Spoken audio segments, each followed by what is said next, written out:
Dozen NFL players held sick protest after they were warned, got what they deserved 12 hours later. It shouldn't be too much to ask for millionaire players to simply do what they are paid to do and stop what's caused the destruction of their league this season. However, the upset over the protests have seemingly only strengthened their resolve to kneel no matter how many fans, sponsors, and revenue is lost in doing so. The issue has swelled so out of control that team owners and some coaches are now saying that it's time to change course. Despite the warnings not to disrespect our national anthem at this past weekend's games, nearly 24 players did so anyway. Now, 12 hours later, they got what they deserved after deciding they didn't need to listen to anyone. The only one that the NFL can blame for the collapse of their industry is themselves, since they didn't get ahead of the issue after the protesting and outrage from it began. Weeks later, when it kept getting worse and the boycotts of the games were here to stay and getting bigger by each game, the NFL Commissioner Roger Goodell reaffirmed his original statement on the matter, saying he wasn't going to stop the protests from continuing. With his blessing, more players protested on Sunday despite other league officials wanted it to stop to save their sport.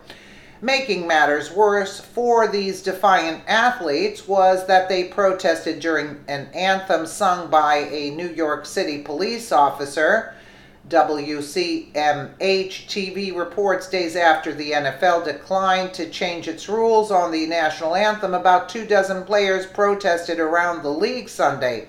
Associated Press journalists counted 22 players protesting during the anthem in some way before day games. Some took a knee, others sat on the bench, stayed in the tunnel, or raised a fist. On September 25th, days after President Donald Trump said players should be fired for protesting during the anthem, more than 200 players protested. On Sunday, the Seahawks and 49ers had the most protesters. Seattle defensive end Michael Bennett and 7 Seahawk teammates did not stand during the anthem before their game with the New York Giants. As a New York police officer sang the anthem, Bennett was joined by defensive tackle Sheldon Richardson, defensive, and Brandon Jackson, defensive, end Marcus Smith, defensive tackle Jared Reed, defensive end Frank Clark, and defensive end Quinton Jefferson.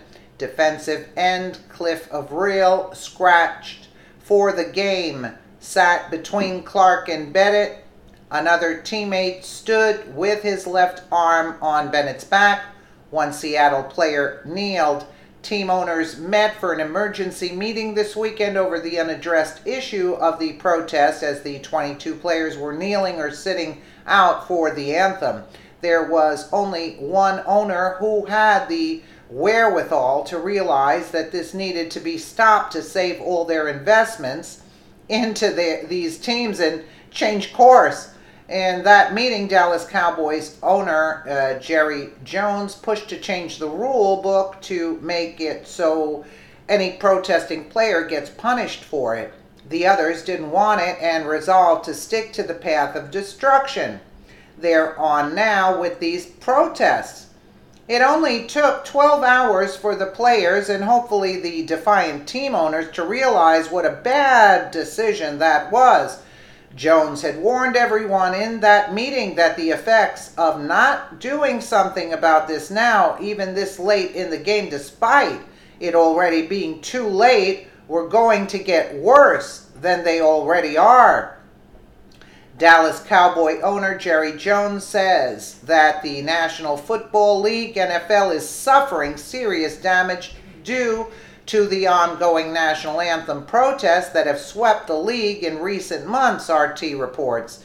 There is no question the league is suffering negative effects from these protests, Jones told the Fort Worth Star Telegram following the Cowboys' 40-10 victory over the San Francisco 49ers on Sunday. He also stressed that some of the Cowboys sponsors have raised concerns about the anthem protests. All times I want to do the right thing by them and their customers. I have a great responsibility to the people who support us. We all get great benefits from having a lot of people watch our games. All of us do, Jones said. The protests have reportedly led to a decline in TV ratings and ticket sales, with the total viewership of NFL games plummeting 7.5% compared with last season.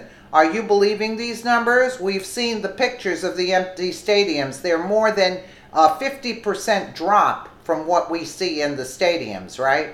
The Cowboys are one of 6 NFL teams that don't have protesting players on their roster. However, their absence could be a result of Jones's promise to bench athletes who disrespect the flag. If we are disrespecting the flag, then we won't play, period, he said. Jones knew that the tidal wave of financial decline and fan loss would get worse after the final chance to do the right thing was ignored, which it was on Sunday with these 22 players. They got exactly what they deserved today in a bigger rating drop than the low they experienced the week before. They proved that the protests are staying despite sponsors and fans going away. They will continue taking a knee at all costs, even if there's nobody left to see it or care what they are doing. Americans have found better things to do than watch games and support their perpetual temper tantrums. Yeah, but they should have been fired. That's what I say. But again, legal issues, they should have been fired. Look at them.